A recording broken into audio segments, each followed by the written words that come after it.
Thank you all for coming. My name is Professor Cherise Lepre. I'm an assistant professor in the communications department here at Newhouse.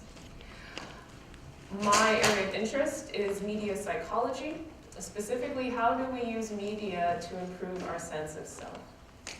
I am extremely honored and excited to interview Dr. Joan Bryant, Associate Professor in African American Studies here at Syracuse University, who, in collaboration with Dr. Lucy Mulroney,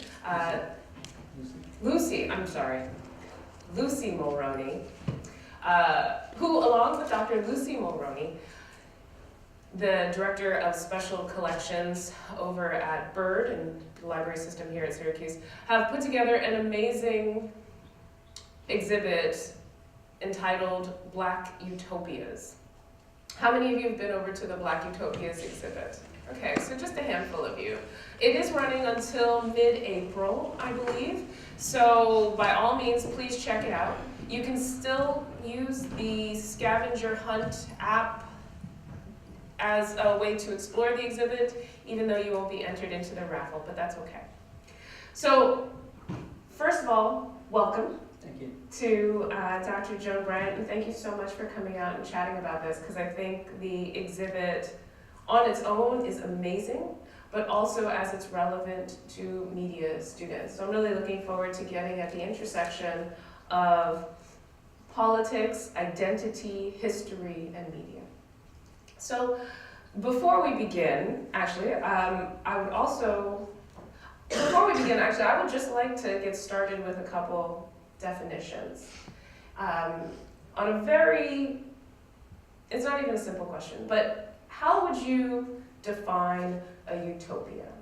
I could give the textbook definition if you like, or I could invite you to define a utopia to start us off.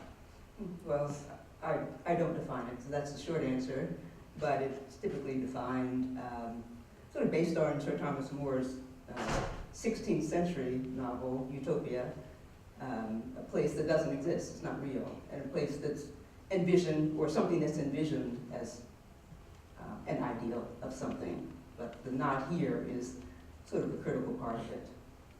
Okay, so what would a Black utopia be then? Okay, so I'll repeat the first answer. I don't have a definition of that either. I don't think that there is such a thing, so that's one reason the exhibit is called Black Utopias. There are divergent visions of utopia, competing visions, conflicting visions, even within the same context. Right. So there's no such thing as a Black utopia that one can sort of define for all space and time or people. So the exhibit shows an array of utopian visions. Yeah, I'm sorry. One of the things as I was rereading the placards and pieces of the exhibit was that utopias are as diverse as the circumstances by which, or the circumstances that inspire them. So in thinking about some of the Black utopias that are presented in this exhibit, they are also structured around a specific time period. So I was wondering if you could talk a little bit about the circumstances of the time periods that are specifically addressed in this exhibit, circa early 19th century to mid 20th century. What are some of the circumstances of this time period that are unique to the pieces that were created or featured in this exhibit? Well, so we have themes, and even within a given theme, depending on the theme, we have multiple time periods. So I can just give you an example of singular sort of time period, and that's the obvious one is the issue of freedom. So that the context for that is slavery. So how did people envision freedom in that context? So we're talking about people who are free, largely in the North, but they're in a nation committed to slavery in many different ways, culturally, socially, certainly legally. And so the visions there so we look at multiple visions there. And if you've seen the exhibit, you see that we begin with Frederick Douglass to set the framework, both for that particular case and probably for the larger exhibit. We begin with Frederick Douglass' narrative where he says that, as a slave, work was so arduous he could only think about survival. He couldn't even imagine freedom. And so with that as our starting point, we went on to look at how people did envision freedom. And their ideas and visions are things people might not expect. So I'll just give one example of a fugitive slave, so someone who's not legally free, is someone actually in Syracuse who became a congregational minister in 2 white congregations in Portland. He was a newspaper editor in Syracuse, and his paper was called The Impartial Citizen. So he's envisioning freedom as something associated with citizenship, even for him. And he was the first black vice presidential candidate. So he ran for vice president with Garrett Smith's running mate. So this is someone who's not legally free, who occasionally has to run across the border to Canada because his freedom is precarious, and yet he tries to realize a vision of freedom that is equated with citizenship, the public authority as a minister leading white congregations. So that's someone who's trying to, I think, realize freedom in the way he lives. So clearly his vision is embedded in his lifestyle. So that's one example. Other examples are people who envision freedom as a place, whether it's Liberia, Haiti, or upstate New York and the Adirondacks, or Canada, as a place where you can actually realize freedom in ways that are not possible here. And they speak of it in pretty grand terms. So those are 2 examples. I could go on, but actually, so I have various pieces of PowerPoint, but it's not necessarily well organized to wherever this conversation may go. Mm-hmm. So I'll just fly through a couple slides so that we could get to some of the just tell me freedom. what they are. I know. Oh yeah, I no. can't see. So what I had asked, a couple things. So this was the textbook definition of utopia, and then asking what a Black utopia is. One of the questions for those of you who participated in the scavenger hunt, the very last question was, what is a Black utopia? So these were actually some of the responses that we got, which would be, a Black utopia would be a world in which white is not the norm, but human is the norm. In this case, Black culture can be celebrated for its uniqueness rather than diminished. And so there are a couple other ones as well. I don't want to read them all because they're kind of lengthy. But I think, I wanted to get into some of the freedom pieces that are featured in the exhibit. So we have Father Divine, the Colored America magazine, and Black No More. And I thought that these were particularly interesting because not only are we envisioning freedom as a utopic vision, something that's not actually here, but something to move towards and possibly attain. And I guess my question for you is, what does the utopia of freedom look like today? Okay, can I just back up just Please. in terms of the exhibit? So freedom is only one of the issues. Right. So say Father Divine is in religion and the others are related to race. Mm-hmm. So there are different contexts for thinking about utopia. I do not know what a utopian vision of freedom would look like today for anybody in particular, or certainly not for everyone. The advantage of looking back is to think about how other people envisioned freedom or envisioned certain kinds of ideals in particular contexts. So another question I can't answer. Okay. So if your students have answered, that's fine, I can engage that. Right. I mean, we can't engage it. I guess I'm particularly interested because I'm kind of getting ahead of myself, but I would like to talk about, how we see these utopian visions in our current cultural climate, in our current environment, as not necessarily achieved, but talked about, discussed, deliberated, and so on and so forth. So I think we had a conversation about Black Lives Matter as a utopic vision. And I guess I'm trying to tie that into the idea of freedom in that, freedom isn't free. We can talk about the perceptions of freedom and what people feel is freedom, or what kind of freedom people are continuing to seek. So if we ground that in history, the pithy answer might be that Emancipation Proclamation freed the slaves, and therefore they are free. But we know now, and we knew then, that that was a fairly short-sighted vision. So I was wondering, or a limited concept of freedom. So I was wondering if you could talk about a couple more examples in the exhibit where we see a larger understanding of what freedom is, not just on paper, but in a lived experience. Okay, so There's a lot of questions there. if I talk about freedom, just because I'm grounded in the exhibit for the purpose of the conversation, I'll stick with that one case, and so nothing's here related to that case. So I'll say something more about one of the people, James Hume Smith, who's written a letter to Gerrit Smith about anti-slavery, and he's, this is where he's, it's about freedom, but it's about something else. It's about what a true abolitionist is, what a real abolitionist is, and that's a person, for him, who believes in the social and innate equality of black people. So it goes well beyond what the Emancipation Proclamation proposed to free certain people over whom Lincoln had no jurisdiction. That's another issue.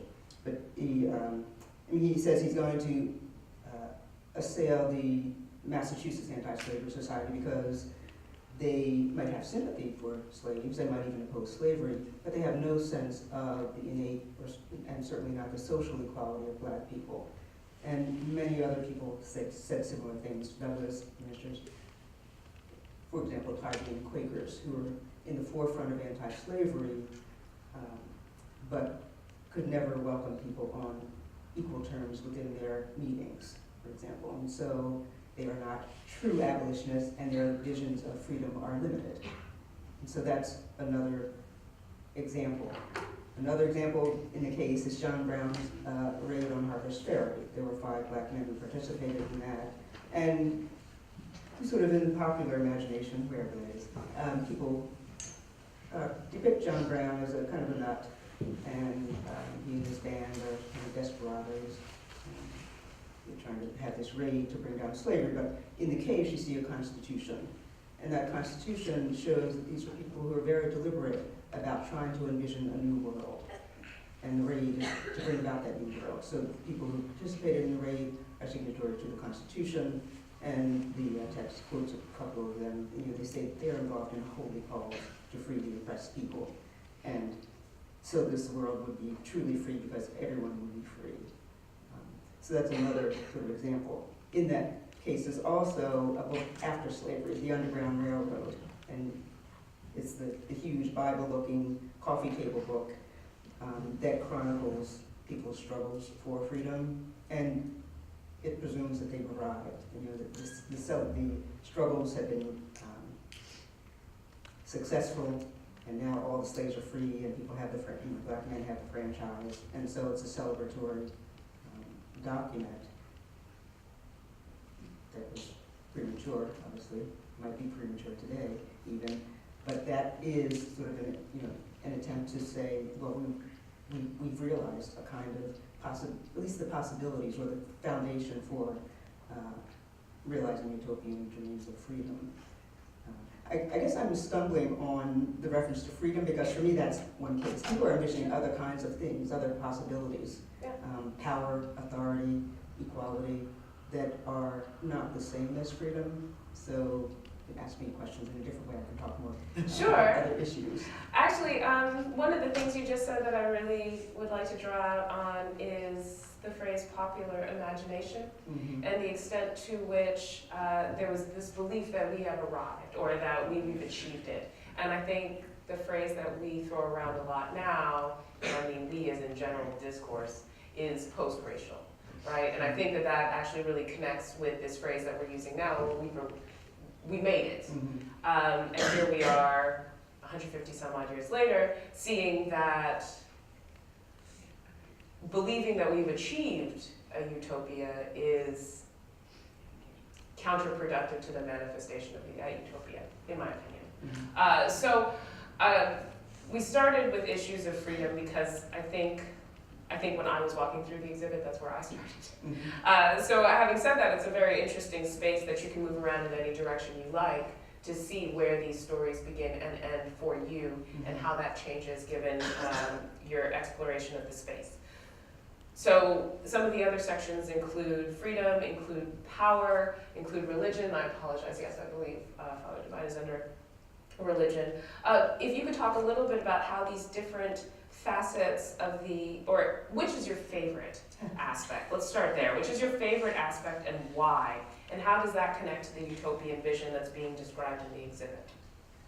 So I don't have a favorite, but I'll talk about the racial, since you mentioned this post-racial point. And I should say, I mean, the way we organize the cases doesn't limit any person or thing to that case. And Father Divine is certainly an example who envisions a post-racial world where there are no gender distinctions either. So put him in any case. That was a discussion we had repeatedly. But I'll talk about the race case, because there, I think, are interesting examples of divergent and competing visions about how to utopian visions related to race. So you mentioned this post-racial idea, so we didn't have, the special collections didn't have a particular item related to Douglass, so Lucy granted us the permission to actually quote him. So I think we're quoting him something he said in the 1880s.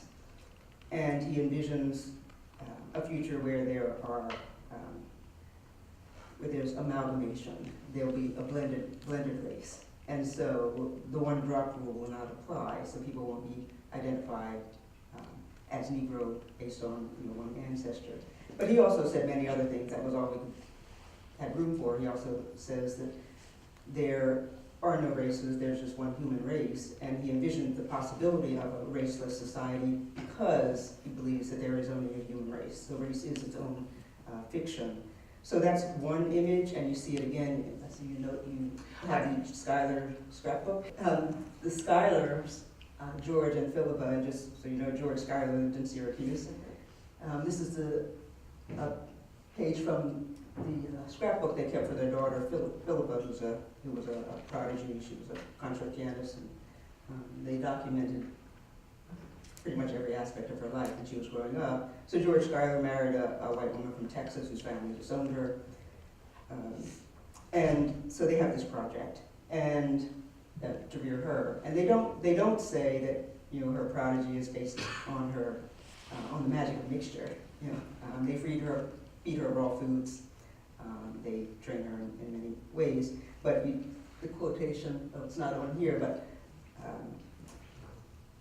Josephine Schuyler says, we'll teach our daughter that there's just one race, the human race. And so that's another kind of vision you see throughout the 19th century, actually. This possibilities for human equality and interracial harmony because there is really only one race. And even someone like Douglass, after the Civil War, after the Emancipation Proclamation, after the 13th Amendment, says, our race condition is finished. We're in a new era of freedom where races don't exist because slavery doesn't exist. And so you have this dream that somehow, with rising freedom, you eliminate race. Like some people say, oh, black man, a man of African descent in the White House means we're post-racial. So that's another vision. The other kind of vision is the vision of W.B. Du Bois, and to some extent Schuyler. Du Bois envisions human advancement by races. He says this is the American way, it's the way of civilization, and so we must breed a better race. It's straightforward positive eugenics. And so you have a piece in there about his daughter's marriage. It's the right kind of marriage. His daughter marries County Cullen, Phi Beta Kappa, Columbia, a renowned poet. The little glitch was that he was homosexual, and many people knew it, but whatever. They were supposed to breed a better race, but the marriage didn't last until the honeymoon. The idea, and he says it in that piece we displayed, was that they were going to create, advance the Negro race by creating the right kinds of children. Right. And he and Schuyler are part of this idea of better breeding. When they write in the Birth Control Review, Schuyler writes something about quality versus quantity, and Du Bois is talking about birth control, not just about giving women free choice, but to make sure that the right kind of people have children. Right. And so he's invested in race as a category of collective identity, and so you have to breed the race to advance the race as a collective. So that's very different from Douglass's vision. And I think it's noteworthy that Du Bois and Washington rise after Douglass's death, because Douglass is no longer the leader of the black people. Schuyler's novel is a satire, very interesting, and it's a spoof on this idea of a raceless society, if that means getting rid of black people or blackness. And so Black No More envisions a world that begins in Harlem when someone develops a cure for blackness. So you go into the hospital in Harlem for 3 days and you come out Black No More. And in the novel, all the race leaders, Washington, Du Bois, take advantage of this, realize that they're true dreams, I suppose, and the world is thrown into chaos. White people are lynched, people can't tell who's really white. And so it's a spoof on this vision that sometimes he subscribes to himself of a racist world. I think actually the slide after this, I'm sorry, I'm not quite sure how I want to introduce it, but I think this is actually a really great place to get into the idea of media and this sort of collective future possible self, which is something that I was really excited about when we talked about utopias. And future possible selves, or possible selves, is a psychological theory that basically, I want to get the wording right, the selves that one believes one might become in the near and more distal future. So basically, when we talk about our future possible selves, we're talking about what we want to be when we grow up. Very simple, pithy idea. Having said that, when we have a concept of what we want to be when we grow up, we have that vision, we work towards it every day. And that's what I really think is interesting when we talk about the intersection of media and utopias, is that we're presenting a space or we're presenting a world of where we could achieve. And if we're all in agreement, or if we can all share that vision, we can all move towards that vision, sort of a collective future possible self. And I think that the conversation that you're discussing is a little bit different. The way I envision it is a little bit different than improving the race, but rather, where are we going? And how are we going to get there? And if we're all seeing it together, then we can all work together to achieve it. Having said that, I think satire has a very unique role in this space, because for some reason, these over-the-top feelings of utopia are often satirized, right? That it's so far, it's so ridiculous that it's almost funny. But in reality, it's a space where we're all trying to work towards. So when I asked you the first time we met, what is one of your favorite Black utopic visions, you talked about Key and Peele's Negro Town. And so I had that all queued up and ready to play, should you want to play it. But if you could talk a little bit about how media, either Black No More or Schleier's scrapbook, which is also DIY media, how media fits into this narrative over time, either in mass printings, in poetry, in artwork, in theater, in all of these spaces where we can create a vision of a world. How does media implicitly fit into the narratives of this exhibit? Well, explicitly. Right? Explicitly, excuse me. So, I mean, the media are what you see there. People are articulating their ideas about articulating their utopian visions, using media to police people's visions and contest them. For example, you see a letter from MLK to Dr. Spock, trying to say, don't pay attention to those disgruntled youth who talk about Black power. This is the way. He sort of writes a letter. Famed child psychologist, Dr. Spock. Just FYI, keep on. not Star Trek. So, I mean, and you see the Black Panther newspaper, right? I mean, presenting this image of Black power and reimagining Blackness. Certainly in the Harlem Renaissance case, it's a small case, you have the new Negro, and people are modeling that, and you see all those images, modern images, and this idea is being presented that Negroes can invent themselves anew, right?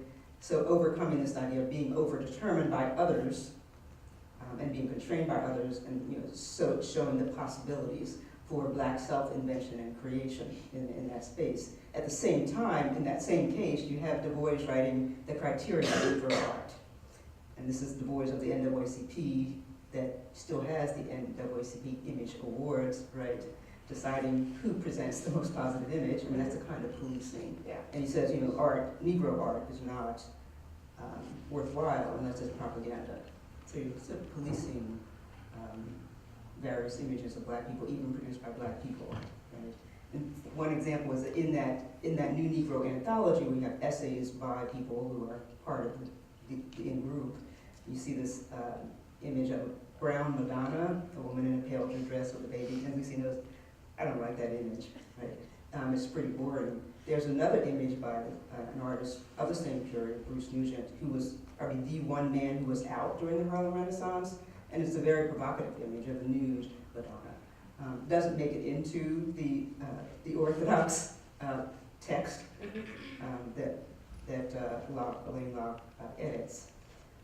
So media, media is critical. These are not private ideas. People are trying to realize them. So utopia is not here. It's out there, but there's certainly something aspirational about it in some context. I guess it can also be a kind of nostalgia to return to that, time where all was perfection, wherever that was. Right. But in this case, I think it is aspirational. Yeah, I think just to comment on that very briefly, a synonym for utopia is Eden, right? So this idea of is simultaneously aspirational and a dream and retroactive to where we came from, where we could be, that we're moving through these spaces at any given time. If you will bear with me, I would like to get to, I do have a little segment on the New Negroes here. And I was actually kind of interested to bring it, I don't know how familiar you are with Common and Pharrell's comments about the new black. This was a conversation that happened about 2 years ago or so.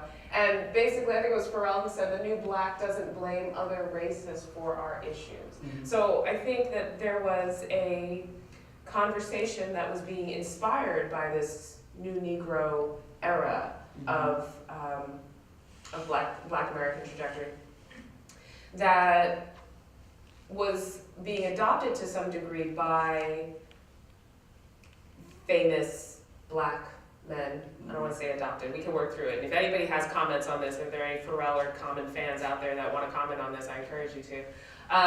But it was met with a lot of pushback, and this idea that by eliminating, we don't blame other people for our problems, eliminates the history of how these problems arose.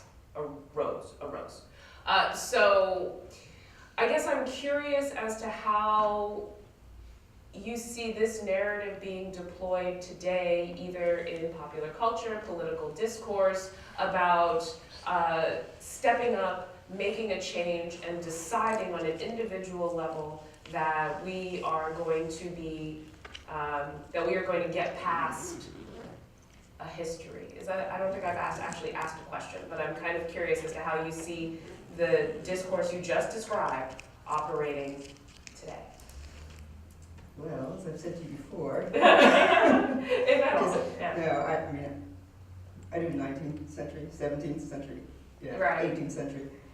So today is always a challenge for me. Yeah. But I think that idea of self-help extends throughout history. I hate to even say his name, but Bill Cosby did write about Black people, poor Black people not doing the right thing. It was very condescending. About how parents pull your pants up. Yeah, exactly. So I think that's part of that discourse about self-help. And with the New Negro, the Harlem Renaissance era, the focus was about developing a Black culture, developing a Black image, self-determination, and not so much about protest politics, at least in the media. Even though the protest politics continues, that's what the NWC was about. They're protesting Birth of a Nation in 1915. So, but there is this real emphasis on pushing forward yourself and not investing all your energies into trying to break down, not trying to condemn others for discrimination. I think part of the assumption is that if one prepares oneself, then the obstacles will fall. And you do hear people say that. Someone like Booker T. Washington would say that, and I think someone like Bill Cosby, find another example, would say something similar, Right. apart from his own problems. Right. Yeah, I've taken to saying, because I teach media, right, media history, so I've taken to saying pre-Huxtable and post-Huxtable, right? So. Well, but some people said pre-Huxtable is the post-Huxtable. Now we just know. Right. Well, when we talk about representation of Black Americans on television, there was the pre-Huxtable and then there's the post-Huxtable. And then we had this era through the 90s of a wide diversity of images of Black folks on television, living single and living color, like just a plethora, all of the various cop dramas that were also featuring Black characters. And then in the 90s we see a dip, or excuse me, the 2000s we see it again. But back to the exhibit then, one of the questions I would like to ask you is, what's your favorite piece in the exhibit and why?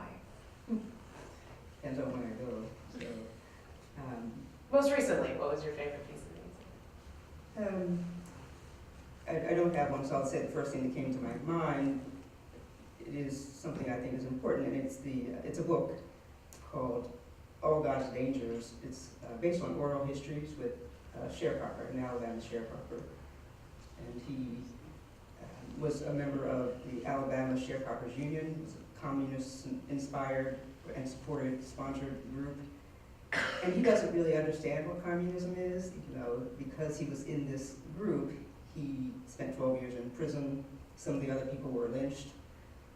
And he defends his right to be in the group and explains why he is in the group, because he sees it as the one space that makes it possible for a little guy like him, as he says, to get a fair shake. So he had a very modest shake. He doesn't even, I think modest ideas about fairness and equality, and that's all he wants. And he's willing to make this great sacrifice for it. And he's not embittered about being in prison, and he continues to defend people who supported him. So he sees this as one space in Alabama where he can be on sort of equal terms with white people, and he sees possibilities for creating equality for him. That's one. I mean, sort of, I'm always charmed by Father Divine. That's it. On a personal note, so as I was doing some more footwork, I came across, and I've seen the scene, I've seen the movie dozens of times, James Earl Jones as Father Divine speaking to Jim Jones. And so my family's from Guyana, I don't know if I ever told you this, so, it was one of those moments where I had to watch that, and then I had to watch the scene twice, right? Because to be so intimately aware of and connected to half of this history, and then to see that this was a much larger narrative at the time, and Jim Jones was also pushing this sort of race equality narrative while simultaneously perpetuating discrepancies within the community. So I don't really have a question for that, but I just wanted to share. What is it about Father Divine? Let's take it back to Father Divine. Well, I mean, he's he fits the classic sort of definition in terms of a utopian community. Right? Special collection specializes in utopian communities. The Oneida, the Shakers, and he fits. I mean, he's got. Right? You can't get any bigger or better than that. And he's a black god, and he's in Harlem, and he has. People can come and join, and they realize perfection. They're celibate, like the Shakers.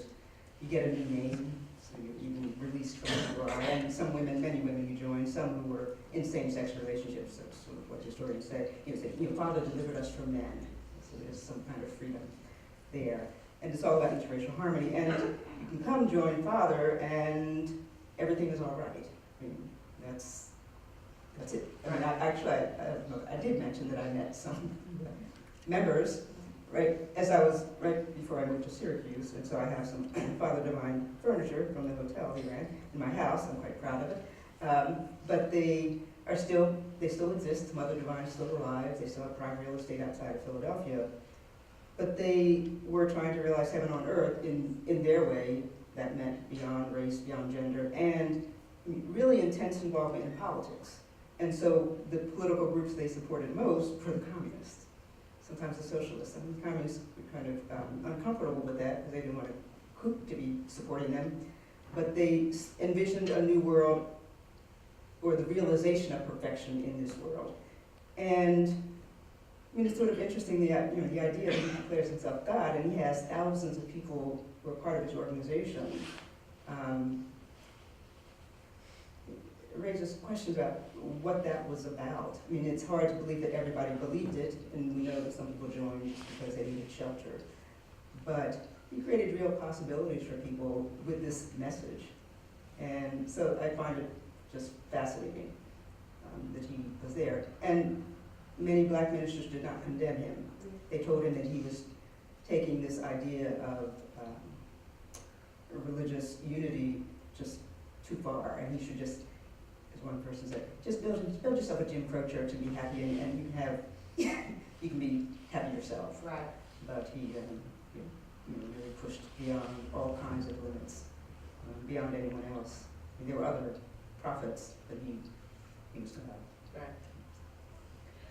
So on this note, I wanted to open the floor for questions. If there are any questions from students who have visited the exhibit, not visited the exhibit, seen anything up here that you're particularly excited about, any questions? If not, maybe we'll watch some Beyonce. Yeah. Did you watch it? I watched part of it. Okay. Did you have some thoughts? Oh, there is a question. Well, did you have any thoughts? We'll have the question. We'll have the question first. Okay. Yes, tell me your name and your major and ask your question. I'm Amber Reginas. I'm majoring in broadcast and digital journalism. But my question is kind of related to policies that were current, like during the time of kind of like Malcolm X or maybe later, but so current or proposed policies that these influential people, such as maybe Du Bois or Frederick Douglass or Washington, would have supported or wanted to kind of reach this, the many visions of Black Utopias. So what are your thoughts? So your question is the policies of the 60s, or the policy change, how would they have supported it? What would they have supported? What would their opinion be on it? Yeah, maybe what actual policies that were instated, or policies that they would have liked to kind of reach this idea of their Black Utopia. Well, I mean, there are differences. You mentioned Douglass, Washington, and Du Bois. So Douglass was someone who was in the forefront of the anti-lynching, but also non-discrimination. That was his thing. Non-discrimination was his campaign. So he wanted to realize sort of interracial equality with the state, eliminating Jim Crow, basically. Whereas Du Bois and Washington are, well, okay, so Washington is campaigning for black education of a certain sort, vocational training. And he is the master of fundraising for black education. And he officially, at least, says he doesn't want black people to be in the forefront of anti-Jim Crow legislation, right? Which is an interesting thing, whereas Du Bois says, this guy's a nut, and we need to fight against all kinds of. So they're supporting non-discrimination, but focusing on the black uplift is what they want. Interestingly enough, I think that, say Du Bois and not so much Washington, Du Bois is fighting against laws, anti-miscegenation laws, laws that prohibit interracial marriage. At the same time, he's encouraging black people not to intermarry. Because he has this idea of, you said not race including, but advancing the race, right, building the race, breeding the race. He wants there to not be interracial marriage, but he wants people to have the freedom to do so if they choose. So those are sort of major policies. And if you, even coming further into the century, after Brown versus, or when there was discussion about desegregation of schools, Du Bois raises questions about whether that's a good thing or not, whether integrated schools are a good thing. So he's not someone who thinks that all kinds of interracial harmony, coexistence, collaboration are wonderful. And just as an aside, just because we have to have gossip here, he carries, in his voice, has a long-term extramarital affair with a white woman. So he's a complicated person in that regard.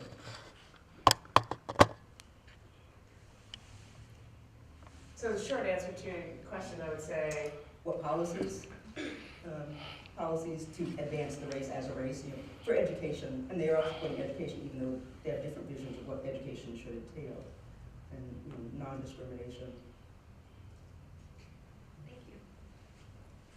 What was the question? Do I have to Yes, wait for the please. mic? Do I have to wait for the no, microphone or? Oh.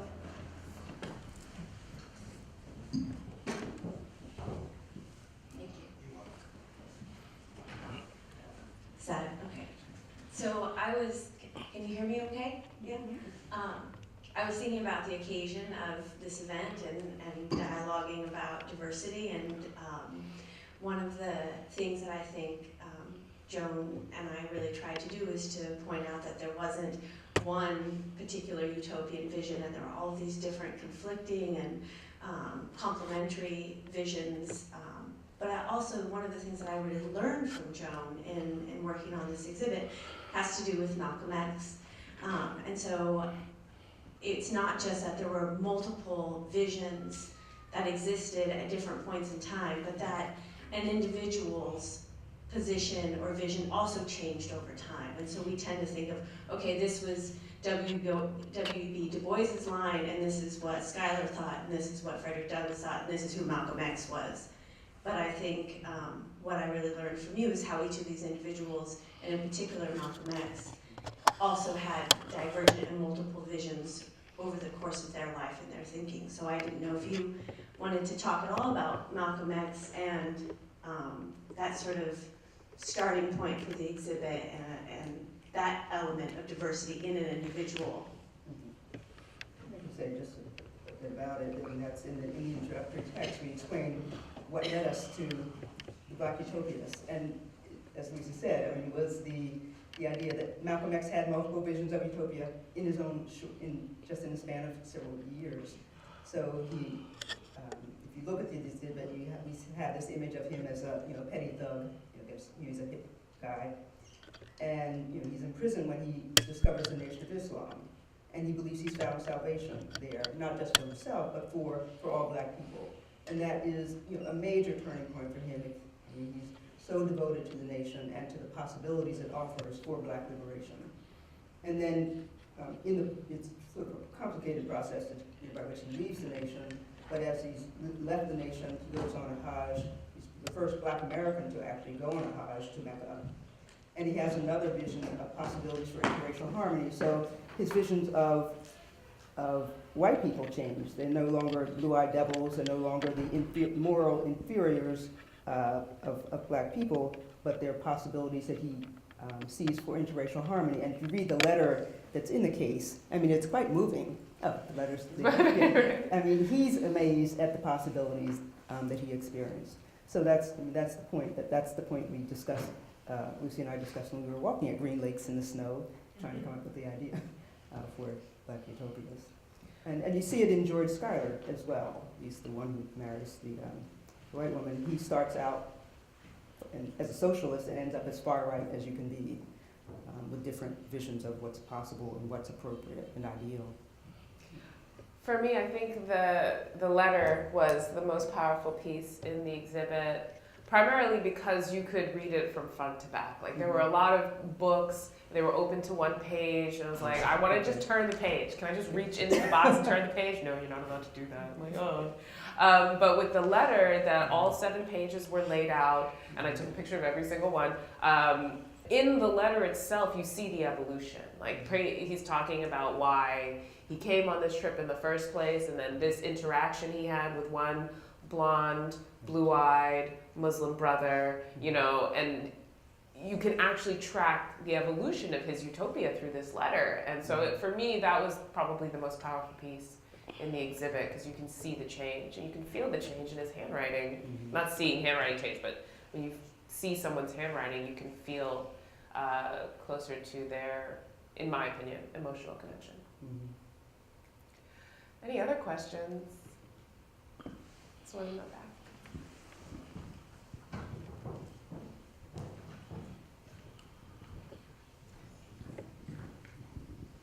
Hello. Hi, Dr. Bryant.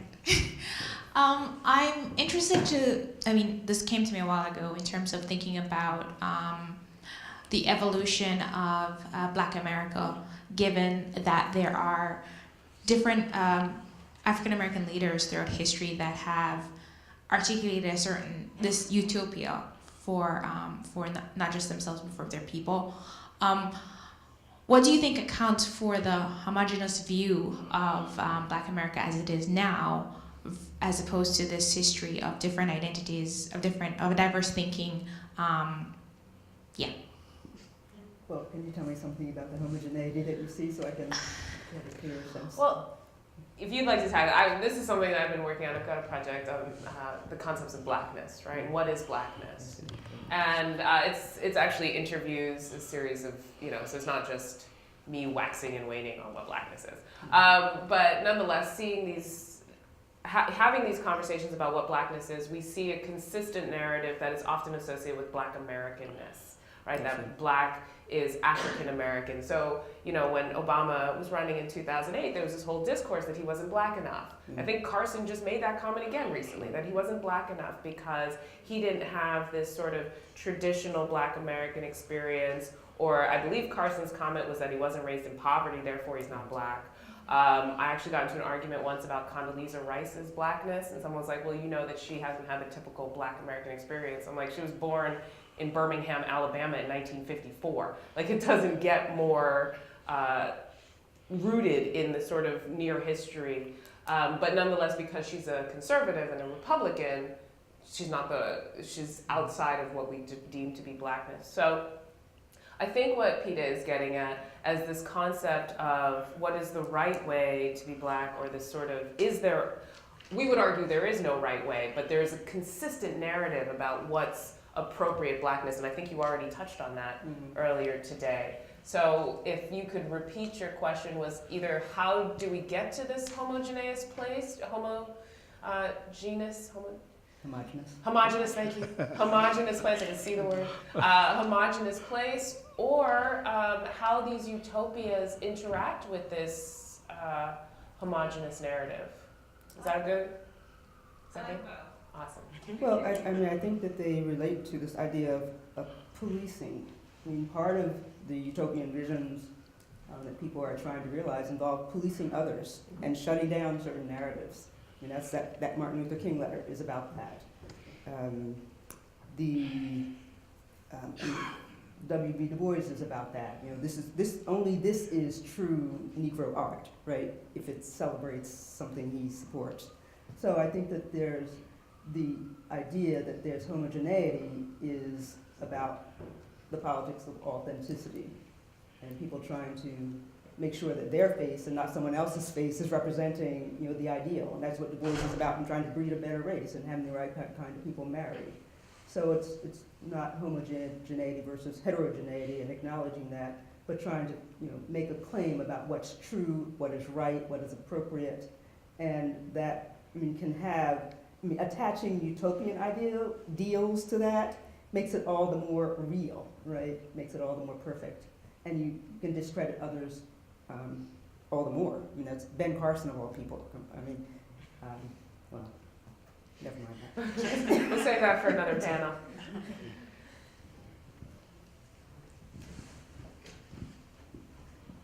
And as we're moving, I would just add, so yes, you are grounded in a historical narrative, but I feel that these are really relevant conversations in that we're still having them, right? So the joke on Stacey Dash at the Academy, at the Oscars, or Stacey Dash's comment. So Stacey Dash was an actress in Clueless 20 some odd years ago.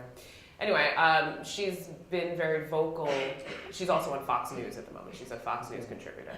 And she's very vocal on her understandings of Blackness, which is, we don't need a Black History Month. Why do you have to label me Black? We're also hearing it from like Raven Simone on The View, the new Black, these ideas of what is right, what is wrong, and what Black people should be doing. And then we also see another set of folks squashing those narratives. What's wrong with Stacey Dash? Even Chris Rock had a joke at her expense, which fell flat for a wide variety of reasons. So I think this policing is very present now, and I think it's also relevant to realize that this is not a new phenomenon, that this policing of group identity is indicative among any group. We could talk about women, we could talk about or gender, we could talk about race, we could talk about religion. What is the right way to X, Y, Z? And we see that throughout the narratives in the utopias as well. I think maybe that leads right into my question. Awesome. Thank you. Which was, and I'm not sure I'm going to express this properly, but it came up from what you were talking about a minute ago and now what you've said, Sharice, and that is, do you think that in the Black Lives Matters, we've stopped talking about it, trying to express a utopian ideal, and we're trying to say, look at Black lives every day, and this is what matters. It's not trying to express a utopian ideal, but we're trying to recognize and really acknowledge the everyday of Black lives, rather than trying to express a utopian ideal. Does that make any sense?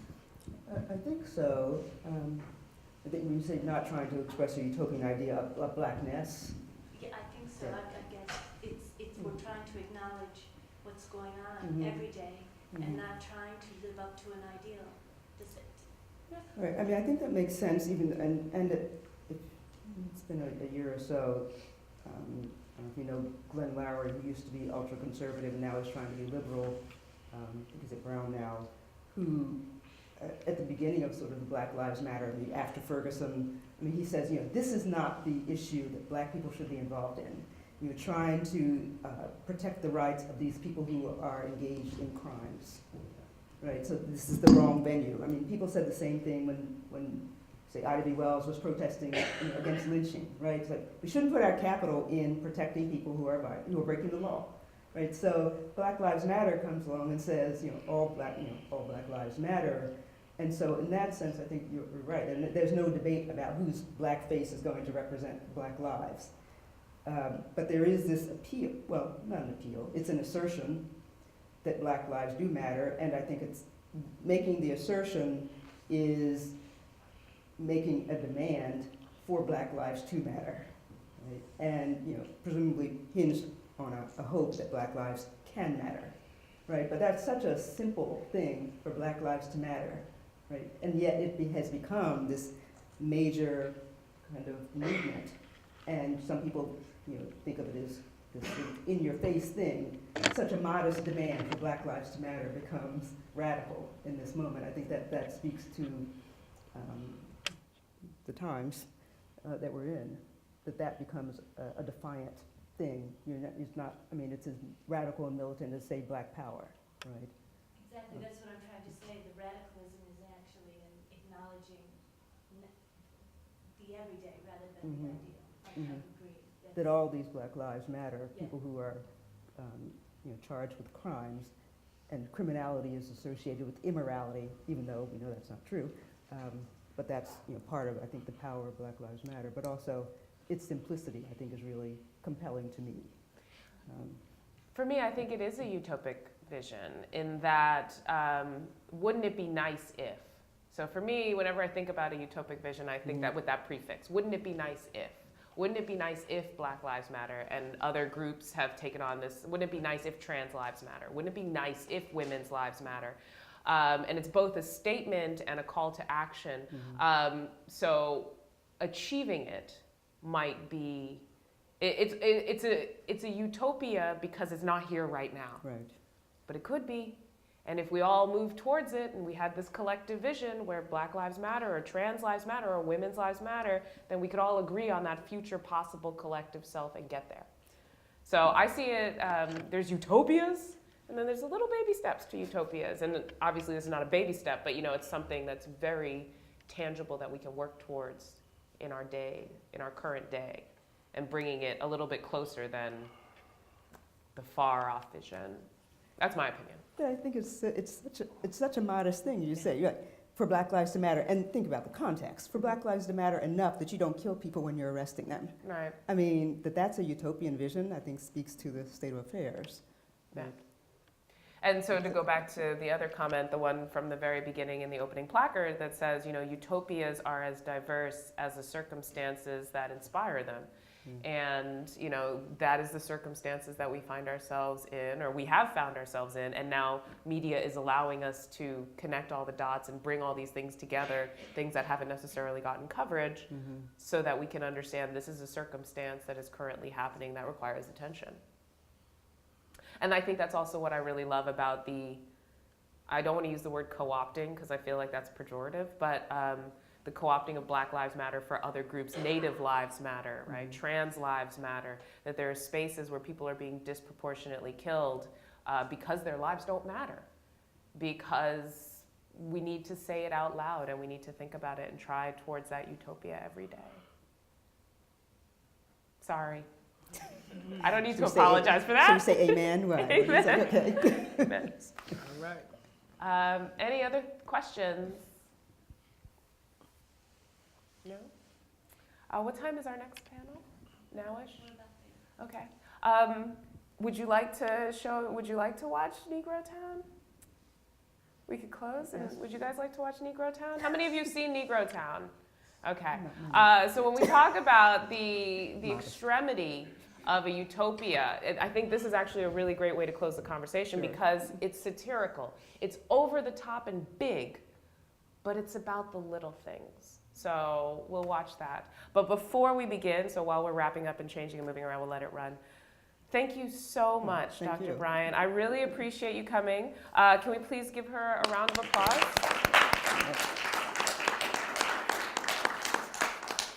And before I let you go, I do want to mention one thing that I forgot in your introduction. Dr. Bryant's new book is coming out shortly, entitled Reluctant Race Men. Please correct me if I get this wrong. Reluctant Race Men, Black Opposition to the Practice of Race in 19th Century America? Yes. Okay, awesome. And if you don't mind, well, we can stop there, or because I wanted to ask you questions about it, but we're out of time. But congratulations on your new book. Thank you for being here, and Thank you. thank you. Thanks. Awesome.